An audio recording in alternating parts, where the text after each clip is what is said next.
Welcome students. Now we are going to learn some revision. Okay.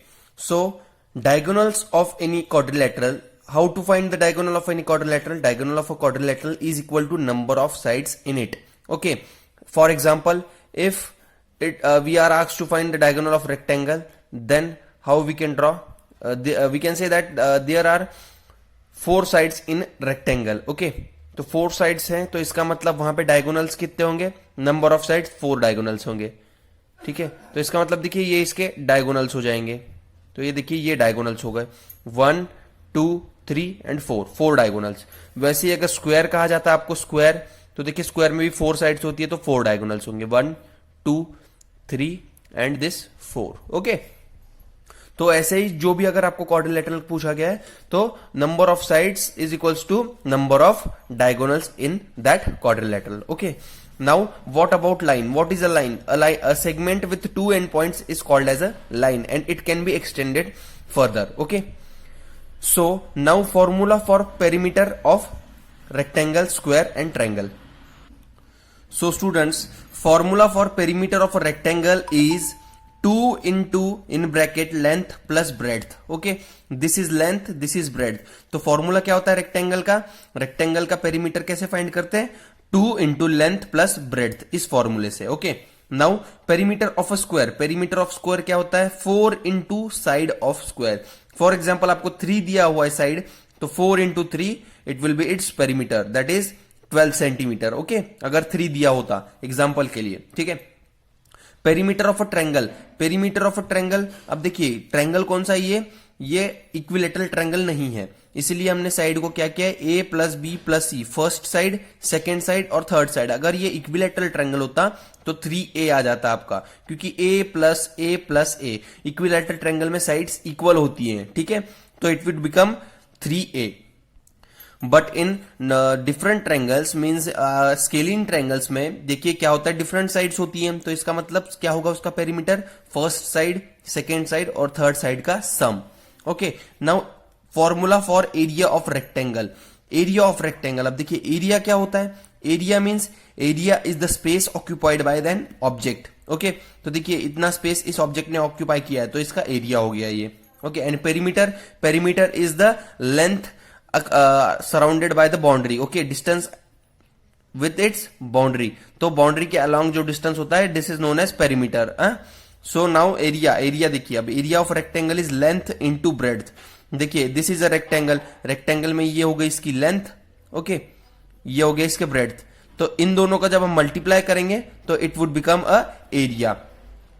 Now area of a square. Area of a square क्या होता है? Side into side, क्योंकि side देखिए area में, square में सारी sides equal होती है, तो side into side that means its area. We can say that side का स्क्वायर, साइड का स्क्वायर इज स्क्वायर का एरिया. नाउ देखिए ट्रायंगल का. ट्रायंगल का क्या होता है फॉर्मूला एरिया का? Half into base into height. तो देखिए अब ट्रायंगल में हमारे पास देखिए ये एक ट्रायंगल है, इसको हमने डिवाइड कर दिया. अब देखिए ट्रायंगल में क्या क्या आ गया हमारे पास? ये देखिए it is the base of triangle, this is side of a triangle and this is height of a triangle. Okay, तो half into base into height. ठीक है, तो हाइट देखिए ये इसकी हाइट है, ये इसका बेस है और ये इसका हाइपोटेनियस. अगर हम इसे राइट एंगल ट्रायंगल करते हैं तो ये it will become its hypotenuse. Okay, तो this is the formula for finding the area of triangle, half into base into height. Now area of a parallelogram. Parallelogram का area कैसे find करते हैं? Base into height. Okay, तो देखिए parallelogram like it would be like this. तो base into height, तो देखिए ये इसकी हाइट हो जाती है, ये इसका बेस हो जाता है. ओके, तो बेस दिया होता है, हाइट दी होती है, तो आपको कैलकुलेट करना होता है. नाउ तो डायगोनल ऑफ रेक्टेंगल, अगर देखिए आपको कहा गया है कि find the diagonal of this rectangle. Okay, तो डायगोनल ऑफ रेक्टेंगल कैसे फाइंड करेंगे? आपको क्या करना है, यहाँ पे अगर कोई साइड दी होगी आपकी, तो सबसे पहले आप रेक्टेंगल को डिवाइड करेंगे. ओके, रेक्टेंगल को आप ट्रायंगल में डिवाइड करेंगे, उसके बाद it would become a b. ठीक है, आपको सी फाइंड करना है. To find C use the value of a and b. A and b की वैल्यू यूज करेंगे और हम क्या करेंगे, यहाँ पे पाइथागोरस थ्योरम अप्लाई कर देंगे और पाइथागोरस थ्योरम की हेल्प से इसकी वैल्यू फाइंड कर लेंगे. नाउ स्टूडेंट्स, अब देखिए यहां पर प्रॉफिट चैप्टर में प्रॉफिट फाइंड करने का फॉर्मूला क्या होता है, selling price minus cost price. Okay, selling price जिस प्राइस में आपने उसे बेचा है, बेचने का जो प्राइस होता है वो होता है सेलिंग प्राइस, और जो कॉस्ट प्राइस मतलब जो कॉस्ट प्राइस होता है वो होता है उसका खरीदने वाला प्राइस जिसमें हमने खरीदा था। तो प्रॉफिट क्या होता है, selling price minus cost price. Okay, again selling price क्या होता है, सेलिंग प्राइस कैसे फाइंड करेंगे, फिर हम सेलिंग प्राइस फाइंड करना है तो हमें प्रॉफिट प्लस सीपी, तो कॉस्ट प्राइस मतलब प्रॉफिट प्लस कॉस्ट प्राइस हम ऐड करेंगे तो हमें सेलिंग प्राइस मिल जाएगा।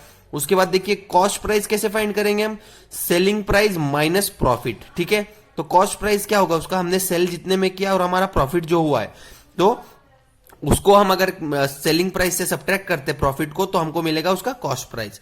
ठीक है, अब प्रॉफिट परसेंट कैसे कैलकुलेट करते हैं, तो देखिए प्रॉफिट अपॉन कॉस्ट प्राइस। ठीक है, profit upon cost price into 100, then we will get profit percent. Okay, वैसे ही देखिए स्टूडेंट्स, लॉस फाइंड करने का जो फॉर्मूला होता है, लॉस अगर कैलकुलेट करना है तो cost price minus selling price. तो देखिए कॉस्ट प्राइस जिस प्राइस पे हमने उसे खरीदा है, ठीक है, फॉर एग्जांपल हमने 100 रुपीज में कोई चीज खरीदी है और सेलिंग प्राइस देखिए हमने उसे सेल किया 90 रुपीज में। ओके, तो अब देखिए लॉस क्या होगा हमारा, loss is equals to cost price minus selling price. तो देखिए 100 माइनस 90, तो दैट मीन्स 10 रुपीज। तो देखिए 10 रुपीज का हमें लॉस हुआ है, so this is known as loss price. तो अब देखिए यहां पे सेलिंग प्राइस कैसे कैलकुलेट करेंगे, सेलिंग प्राइस को फाइंड करने के लिए हम क्या करेंगे, cost price minus loss price कर देंगे, या फिर अगर कॉस्ट प्राइस पूछा है तो कॉस्ट प्राइस के लिए सेलिंग प्राइस प्लस लॉस कर देंगे।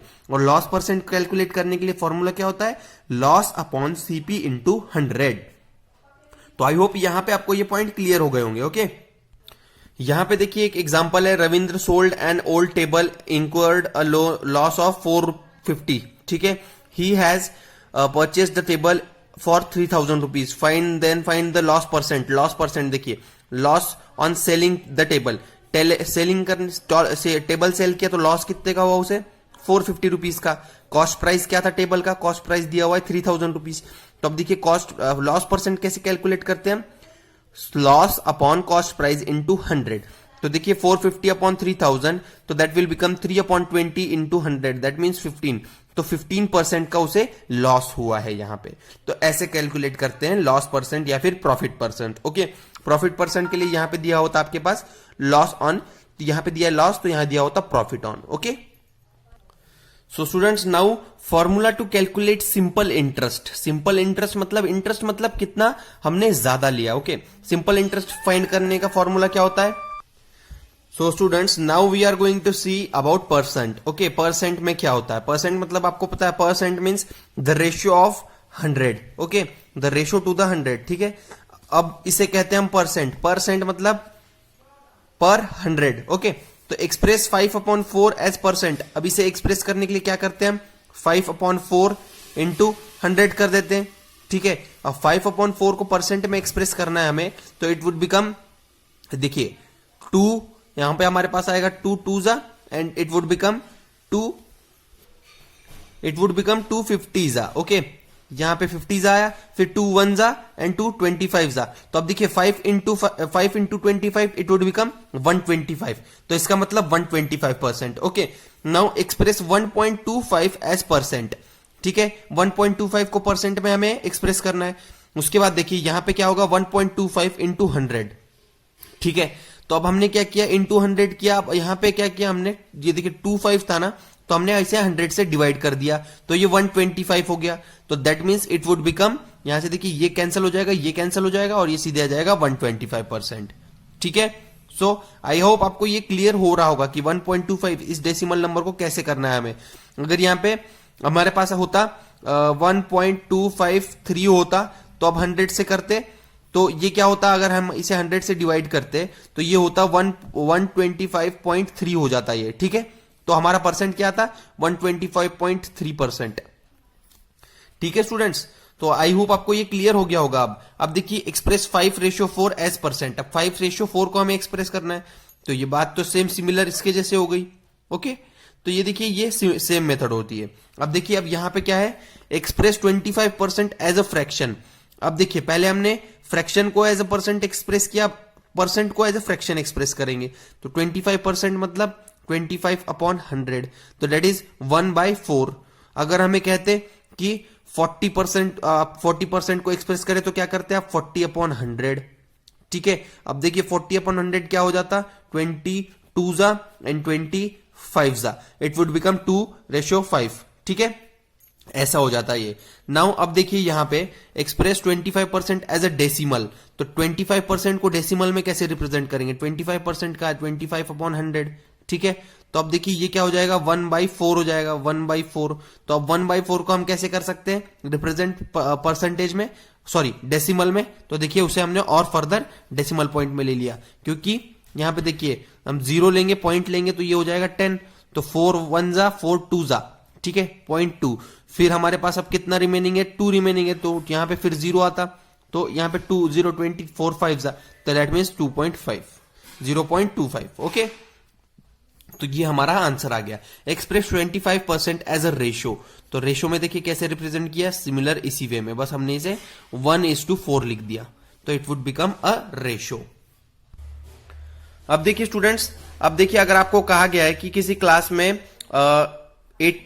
40 स्टूडेंट्स हैं, गर्ल्स, टोटल स्टूडेंट्स है 120, ओके, एक ट्यूशन क्लास में, तो अब देखिए आपको कहा गया है कि परसेंट निकालिए इनका, तो आप क्या करेंगे, what you will do, percent of a girl in the class, what will be the percent of girl, percent of girl is 40 upon 120 into 100। तो अब देखिए 40 अपॉन 120, तो ये क्या हो जाएगा, 33.33 इंटू, ठीक है, ये आएगा आपका यहां पे, तो इसका मतलब आपका परसेंटेज इतना आ जाएगा, तो देखिए ये आपका परसेंटेज हो जाएगा इन 33.33%। ओके, तो आप इसे कैलकुलेट करेंगे, तो आप जब सॉल्व करेंगे तो you will get this answer. Okay, क्योंकि यहां पे आएगा देखिए 0.33 समथिंग। ओके, तो ये आपका इस टाइप से आएगा, तो जब आप इसे, ये देखिए ये आपका, आप जब सॉल्व करेंगे 120, अब 12 के टेबल में 40 तो आता है नहीं, 120 के टेबल में 40, देखिए 12 के टेबल में 4 आता नहीं है, तो क्या करेंगे आप, यहां पे पॉइंट अप्लाई करेंगे, तो यहां पे और एक 0 आ जाएगा। ठीक है, तो अब देखिए यहां पे 0 आने के बाद व्हाट इट बिकम, 12 1 जा 12 3 जा 36, तो बचा हमारे पास 4, फिर 36, फिर बचा 4, फिर 36, तो ऐसे करते करते 33। अब इसको आप 100 से जब मल्टीप्लाई करेंगे तो ये क्या हो जाएगा, 33.33। ठीक है, अब देखिए स्टूडेंट्स, यहां पे अरिथमेटिक मीन फाइंड करने का फॉर्मूला क्या होता है, मीन का फॉर्मूला क्या होता है, sum of all observations upon number of observations. तो देखिए for example sum of all observation आपका है 50, ओके, और number of observation, total number of observation है आपके पास 100। ठीक है, फॉर एग्जांपल, तो अब देखिए आपका मीन क्या आ जाएगा, यहां पे आपका मीन आ जाएगा 1/2, तो ये आपका मीन आ जाएगा। तो ये होता है कैलकुलेट करने का formula, sum of all observation, तो sum of all observation upon number of observation. ठीक है, अगर यहां पे नंबर ऑफ ऑब्जर्वेशन हमारे पास 5 होते, टोटल नंबर ऑफ ऑब्जर्वेशन, ठीक है, तो हमारा मीन क्या आता, हमारा मीन आता 10। ओके, 5 10 जा 50, तो इसका मतलब 10 आ जाता हमारा मीन। अब देखिए रेंज फाइंड करने के लिए क्या करते हैं, highest score upon highest score minus lowest score. ठीक है, अब देखिए यहां पे, अब देखिए रेंज के एग्जांपल देखते हैं हम। ठीक है, Rahul took 7 maths test in month, okay, his test score are 89 73 84 91 following, okay, ये उसका था स्कोर। उसके बाद देखिए मैक्सिमम स्कोर कितना है उसका हम चेक करेंगे, यहां पे देखिए 94 इज द मैक्सिमम स्कोर और मिनिमम स्कोर 73। तो अब देखिए रेंज कैसे फाइंड करेंगे, maximum score minus minimum score, तो इसका जो रेंज आएगा वो आएगा 21। अब मीन कैसे कैलकुलेट करेंगे, मीन क्या आएगा, देखिए मीन को हमने सबको ऐड किया, ऐड करने पे आया हमारे पास 595 अपॉन 7, टोटल नंबर ऑफ थे 7, तो इट वुड बिकम 85। ठीक है, तो आई होप ये देखिए आप मीन और रेंज आपको क्लियर हो गया होगा। अब देखते हैं मीडियन के बारे में, मीडियन कैसे फाइंड करते हैं। ठीक है, मीडियन मैंने आपको बताया हुआ था क्लासेस में कि मीडियन होता है मिडल वैल्यू, मिडल। तो आपको क्या करना होगा, मीडियन अगर पूछा है आपको, सबसे पहले आप क्या करेंगे, अरेंज करेंगे इसे असेंडिंग ऑर्डर में। ठीक है, अब देखिए 11 27 0 62 29 ये दिया हुआ है, तो आपको क्या करेंगे, अरेंज करना है इसे असेंडिंग ऑर्डर में। तो देखिए ये हो जाएगा 0, 11, 27, 62, सॉरी 29, 62, ठीक है। अब देखिए यहां पे भी 2 नंबर्स इस तरफ है, 2 नंबर्स इस तरफ, तो मिडल का क्या हो गया, ये हो गया आपका मीन। अब देखिए ये हो गया मीन आपका 27। बट अगर यहां पे 2 नंबर्स एक साथ कोलैप्स करते हैं तो देखिए यहां पे अगर 2 नंबर्स बीच में, अगर फॉर एग्जांपल देखिए यहां पे, ये देखिए यहां पर तो एक ही नंबर है, ओके, तो यहां पे ये हो गया आपका मीन, मीडियन, ये मीडियन हो गया आपका, मिडल वाला जो नंबर है वो मीडियन है, ओके। अब यहां पे देखिए यहां पे 2 नंबर्स एक साथ कोलैप्स कर रहे हैं, तो इसका मतलब आप क्या करेंगे, हम इन दोनों को ऐड करेंगे, ठीक है। इन दोनों को ऐड करने के बाद जो इसका एवरेज आएगा वो हमारा मीडियन होगा, मतलब 9.5 हमारा मीडियन होगा, क्योंकि ये इन दोनों का एवरेज है। 19, 10 plus 9 that is 19, 19 upon 2 is 9.5, तो हमें इसका आंसर मीडियन मिल गया, okay. Now to find mode, mode फाइंड करने के लिए क्या फॉर्मूला होता है, mode is the value of observation that occurs most often और appears maximum number of times in the given data. तो मैक्सिमम नंबर ऑफ टाइम्स जो अपीयर होगा वो हमारा मोड होगा। तो देखिए यहां पे 46 कितने टाइम्स है, 2 टाइम्स, 92 2 टाइम्स है, तो इसका मतलब पहले हम इसे अरेंज करेंगे असेंडिंग ऑर्डर में। नाउ सबसे मैक्सिमम नंबर टाइम्स कौन सा अकर हो रहा है, यहां पे हमारे पास अकर हो रहा है 92 और 46 दोनों, ठीक है। तो find the mode of the given set, ठीक है। अब देखिए अरेंज करेंगे सबसे पहले हम इसे, तो यहां पे देखिए अब कितने, कौन सा नंबर ये हो रहा है अरेंज, देखिए अरेंज करने पे हमें पता चल रहा है कौन सा नंबर मैक्सिमम टाइम्स आ रहा है, 1 2 3 4 5 है ना, मैक्सिमम टाइप से अपीयर हो रहा है, तो इसका मतलब 5 आपका मोड होगा। तो आई होप बच्चों आपको मोड अब कैलकुलेट करना क्लियर हो गया होगा। तो देखिए ये कुछ एग्जांपल्स दिए हुए हैं यहाँ पे, middle value that is median, mean means total number, okay. तो मीन कैसे कैलकुलेट करते हैं वो भी हमने बताया आपको, total number of sum of observation, all observation upon number of observation, ठीक है। अब देखिए आपको जो वर्ड प्रॉब्लम्स आते हैं उसमें आपको क्या समझना होता है, हमें क्वेश्चन में क्या गिवन है। Rahul's father's age is 6 years more than 3 times Rahul's age, तो 6 years more than 3 times Rahul's age. तो अब हमें राहुल की एज तो नहीं पता, Rahul's father is 51 years old, set up an equation to find the Rahul's age. तो अब राहुल की एज फाइंड करने के लिए कहा है, तो हम क्या करेंगे, let the age of Rahul be x, तो x लेंगे हमने, राहुल की एज हमें, क्योंकि राहुल की एज नहीं पता, उसके फादर की एज तो हमें पता है, तो हमें, क्योंकि यहां पे क्वेश्चन में दिया हुआ है his father is 51 years old, तो let the age of Rahul be x years, ठीक है। 3 times Rahul's age is 3x years, तो 3 times क्या होगी उसकी एज, 3x years।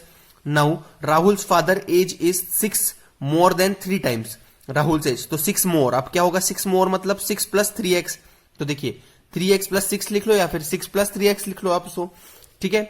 तो now what you will become, it will become the equation 3x plus 6। It is also given that Rahul's father is 51 years old, तो राहुल का जो father है राहुल के वो है 51 years ओल्ड। तो अब देखिए 3x plus 6 is equals to 51, तो ये आपका इक्वेशन क्रिएट हो गया। अब आप इसे अगर आगे सॉल्व करते हैं तो देखिए 3x equals to 51 minus 6, okay. फिर आप जब इसे फर्दर सॉल्व करते हैं तो आपको आंसर मिल जाएगा 3x equals to 45, x equals to 15, तो राहुल की एज होगी 15 years अगर आप फर्दर सॉल्व करते हैं। बट आपको क्या पूछा है, खाली आपको पूछा है कि set up an equation to find Rahul's age, आपको खाली इक्वेशन सेटअप करना है। ऐसे ही अगर कोई क्वेश्चन पेपर में आता है तो आपको बस उसके लिए इक्वेशन फाइंड करने के लिए पूछा है, तो इक्वेशन ही फाइंड करना, okay. So students now let us check how to check that the lines are parallel और नॉट, ठीक है। 2 lines are said to be parallel if, तो देखिए ये कंडीशंस होनी चाहिए तभी वो लाइन्स पैरेलल होंगी। Pair of corresponding angles are equal, pair of alternate interior angles are equal, pair of alternate exterior angles are equal, pair of interior angles on the same side of the transversal are supplementary, ठीक है। तो ये जो conditions है ये true होनी चाहिए, तब जाके हमारी जो लाइन्स होंगी ये पैरेलल होंगी। तो देखिए अब यहां पर आपके पास दिए हुए हैं कि अल्टरनेट एंगल्स कौन से है, ठीक है। तो देखिए आपको एक बार ये रिवाइज कर लेने, तो देखिए यहां पे 4 angle 4 is equal to angle 6 और एंगल 3 एंड एंगल 5, तो देखिए एंगल 4 और एंगल 6 ये कौन से होंगे, ये हमारे अल्टरनेट इंटीरियर एंगल्स हैं, ठीक है। तो देखिए जो z होता है, z के यहां पे फॉर्म हो रहा है ना जो, तो वो अल्टरनेट इंटीरियर एंगल्स है क्योंकि इंटीरियर साइड में है वो, ओके। तो देखिए ये इंटीरियर साइड में इसके, तो देखिए उसके बाद जो यहाँ पे अल्टरनेट एक्सटीरियर एंगल्स 1 और 7, तो 1 देखिए 1 और 7 ये होंगे अल्टरनेट एक्सटीरियर एंगल्स, ठीक है। आपके पास देखिए ये एक्सटीरियर एंगल हो जाएंगे, ओके। तो वैसे ही बाकी सम्स हमारे पास एंगल्स दिए हुए हैं हमारे पास, तो देखिए ये कंडीशंस होती है उनके लिए, ठीक है। अगर ये कंडीशंस ट्रू होंगी तब जाके आपका एंगल क्या होगा, लाइन आपकी पैरेलल होगी। तो यहां पे देखिए अल्टरनेट एंगल्स आर इक्वल, तो दैट मींस ये लाइंस पैरेलल होंगी आगे, ओके। यहां पे देखिए यहां पे ये इक्वल है क्या, here the sum of consecutive exterior angle is 180, thus P and Q are parallel. तो देखिए हमारे यहां पे दिया हुआ था सम क्या होना चाहिए, सप्लीमेंट्री होना चाहिए, किसका, इंटीरियर एंगल्स का, ओके। इंटीरियर एंगल्स का सम क्या होना चाहिए, एक्सटीरियर एंगल्स या इंटीरियर एंगल्स का सम 180 होना चाहिए। तो यहां पे देखिए 95 प्लस 180, तो that means it would become a parallel line, okay. तो अगर आपको कोई क्वेश्चन आता है तो आपको उसका रीजन लिखना पड़ेगा, आप रीजन लिखेंगे तब जाके आपको फुल मार्क्स मिलेंगे। अब स्टूडेंट्स आप इस क्वेश्चन में देखिए आपको क्या कहा गया है, find the value of x in the given figure. तो आपको खाली एक्स की वैल्यू कैलकुलेट करनी है, एक्स की पूछी गई है, ठीक है। तो यहां पे देखिए यहां पे आपको क्या करना होगा, ये देखिए एक्स क्या है, ये एक्सटीरियर एंगल है। तो आपको पता है एक्सटीरियर एंगल क्या होता है, sum of interior angles, opposite angles, ठीक है।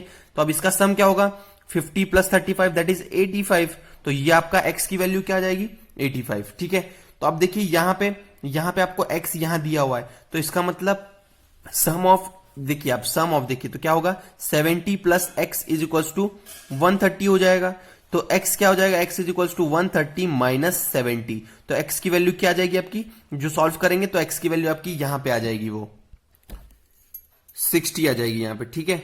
वैसे यहां पे देखिए आपको y यहां पे दिया हुआ है, बट y आप नहीं कैलकुलेट करेंगे तो भी आपका आंसर आएगा। देखिए 45 और आपका ये, आप इसे क्या ले लेंगे, let it be the exterior angle of this both angles. तो देखिए 45 plus x is equals to 100। तो x क्या आ जाएगा आपका, x is equals to 100 minus 45, ठीक है। तो x इज इक्वल्स टू क्या आएगा आपके पास, 55। तो यहां पे 55 आ जाएगा आपका, वैसे ही, ठीक है। अगर आपको कुछ, अगर यहां क्वेश्चन में दिया होता find the value of x and y, तब हमें दोनों की कैलकुलेट करनी पड़ती, ठीक है। बट हमें क्वेश्चन में खाली यही दिया हुआ है x, तो हम x की वैल्यू कैलकुलेट करेंगे। अगर आपको क्वेश्चन में दिया होता लेट यहां पे a और b की वैल्यू कैलकुलेट कीजिए, तो a और b दोनों की वैल्यू कैलकुलेट करनी पड़ती है हमें। तो प्रॉपर्टी देखिए यहां पे, the sum of the angles of a triangle is 180, ठीक है। एंगल्स का जो सम होता है वो 180 होता है। करस्पॉन्डिंग एंगल्स का देखिए, करस्पॉन्डिंग एंगल्स मतलब क्या होते हैं, जो करस्पॉन्ड करते हो एक दूसरे के, ओके। तो अब देखिए सप्लीमेंट्री एंगल क्या होते हैं, जिनका सम होता है 180 डिग्रीज, ओके। तो देखिए हमने क्या क्या देखा था, एंगल सम प्रॉपर्टीज पढ़ी थी इस चैप्टर में। Angle sum property is that a plus b plus c is equals to 180, ठीक है। अब सप्लीमेंट्री एंगल्स, ठीक है। सप्लीमेंट्री एंगल्स क्या होते हैं, सप्लीमेंट्री एंगल्स होते हैं जो दो एंगल्स का सम 180 होगा तो वो सप्लीमेंट्री एंगल्स कहलाएंगे, ठीक है, पेयर ऑफ द एंगल। ये प्रॉपर्टी देखिए, ये प्रॉपर्टी भी एक इंपॉर्टेंट प्रॉपर्टी है। The exterior angle of a triangle is equal to the sum of interior opposite angles, जो हमने अभी किया था, इंटीरियर अपोजिट एंगल्स। तो जो वैल्यू फाइंड करने के लिए कहा गया है, तो इंटीरियर अपोजिट एंगल्स के थ्रू फाइंड करना है हमें। देखिए ये अब 55 plus x is equals to 130 होगा, तो 130 देखिए 130 माइनस 55 will be the value of x, okay. So student Pythagoras theorem देखिए, राइट एंगल ट्रायंगल में पाइथागोरस थ्योरम क्या होता है, Pythagoras theorem in a right angle triangle the square of hypotenuse is equals to the sum of the squares of legs. तो देखिए ये इसके legs हैं, ओके, a और c इसके लेग्स है ट्रायंगल ABC के। और यहां पे देखिए, यहां पे अब ये क्या होगा, सम ऑफ स्क्वायर ऑफ हाइपोटेनियस। तो ये जो हाइपोटेनियस है ये इसका हाइपोटेनियस है, तो इसका स्क्वायर b का square is equals to a का स्क्वायर प्लस c का स्क्वायर, ये हमें पाइथागोरस थ्योरम से पता चलता है, ठीक है। तो ये होता है पाइथागोरस थ्योरम। पाइथागोरस थ्योरम में देखिए converse the Pythagoras property, converse of Pythagoras property, if the square of one side is equals to the sum of the square of other two sides, then the triangle must be the right angle triangle and the longest side is hypotenuse, okay। so students अब देखिए ये question आया था आपको, a man was engaged as a helper for the month of February in 2019। तो देखिए month of February, okay. सबसे main point आप देखिए, इस टाइप के जब क्वेश्चन आते हैं तो आपको क्वेश्चन केयरफुली रीड करना होता है। In the month of February, अब देखिए फेब्रुवरी में कितने डेज होते हैं, 28 डेज, और एक्सेप्शनली 29 डेज लीप ईयर होगा, तो 2019 is not a leap year, he was paid rupees 400 per day. Okay, but 50 rupees was deducted for day he remained absent. He received 7600 rupees as a salary, means 7600 rupees. He received 7600 rupees as a salary for a month of, okay, for a month. For how many days he did work? Okay, तो work कितने दिन के लिए उसने work किया, हमें ये calculate करने के लिए कहा गया है. तो क्वेश्चन में हमें क्या दिया हुआ है, मंथ दिया हुआ है. ठीक है, तो मंथ में डेज कितने हमें हमने कैलकुलेट कर लिए 28 डेज, क्योंकि फेब्रुवरी का मंथ है. और यहां पे देखिए 2019 तो लीप ईयर भी नहीं है वो. Okay, now he was paid 400 rupees per day. ठीक है, तो पर डे सबसे पहले let the x be the number of days he did not work. ठीक है, तो उसने जब वर्क नहीं किया वो एक्स डेज के लिए था. अब देखिए total number of days in February,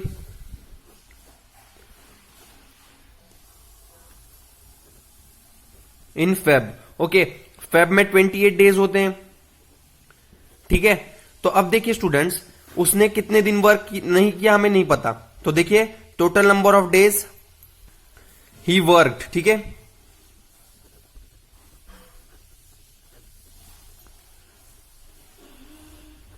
तो उसने वर्क कितने दिन किया, 28 माइनस एक्स. तो एक्स डेज उसने वर्क नहीं किया. देखिए यहां पे था x days he did not work.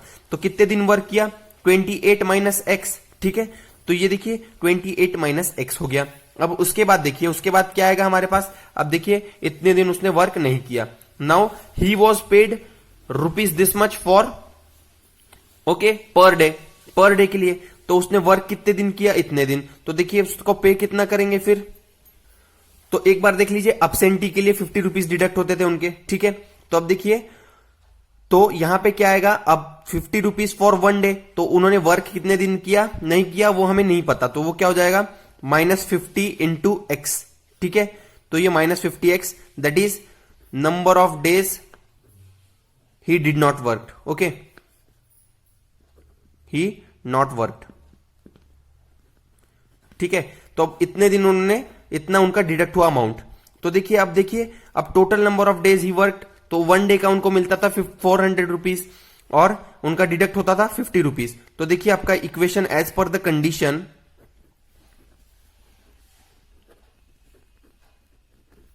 ठीक है, तो कंडीशन के जो कंडीशन दी हुई है उसके अकॉर्डिंग हमें क्या पता चलता है कि 400 रुपीज इंटू 28 माइनस एक्स. ठीक है, प्लस माइनस यहां पे 50 माइनस 50x. ओके, तो देखिए यहां पे बच्चों इज इक्वल्स टू क्या होगा, 7600. तो इतना उन्हें अमाउंट पे हुआ था उस मंथ का. तो टोटल रुपीज इतना पे हुआ है उन्हें उस मंथ का. तो देखिए ये हमारा क्या था, ये टोटल जो था number of days he work into 400 rupees per days का. तो amount he get for the month. Okay, for working days. Okay, working days का इतना अमाउंट था और डिडक्शन कितना था, इतना था. तो देखिए अब क्या होगा, 400 इंटू 28. तो 400 इंटू 28 क्या आएगा हमारे पास, 11,200. Okay, 11,200 minus 400x.